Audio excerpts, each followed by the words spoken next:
什么是真正的金毛？金毛一直是最受欢迎的伴侣犬，人气最旺的大暖男。但你了解真正的金毛吗？今天跟大家分享一下狩猎场上不一样的金毛巡回犬。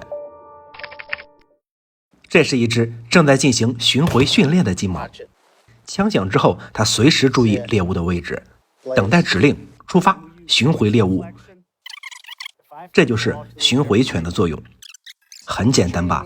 但在狩猎场上可没那么简单。这是一场狩猎野鸭的活动。巡回犬通常用于狩猎水禽，狩猎之时，它们必须保持冷静，安静地坐着，直到被派出去。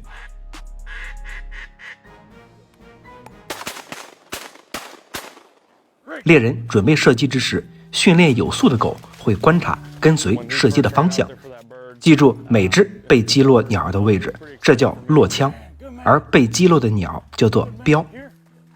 巡回犬需要一次性回忆起多只被击落的鸟的位置。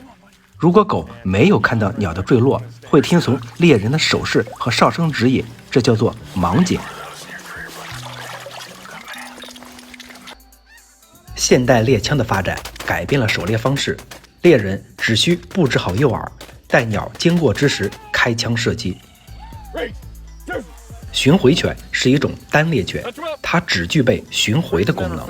严格来说，它并非猎犬，而枪猎犬是指枪猎运动当中使用的犬。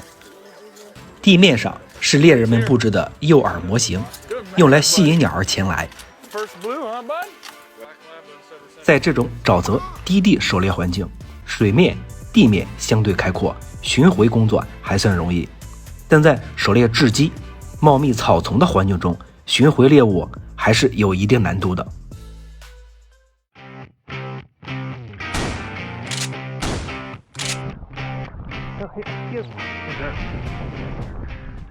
这是一场狩猎雉鸡的活动，猎人击中猎物后，狗负责巡回。在这样茂密的草丛中狩猎，狗必须时刻集中精力，紧盯猎枪和天空。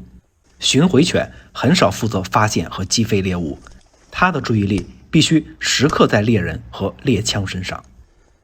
也正是因为这种单一的任务模式，让巡回犬成为枪猎犬家族中服从性最好的狗。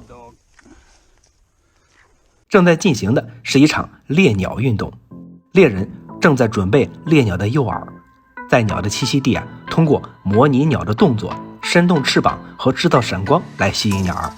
击中之后，剩余的工作则由巡回犬来完成。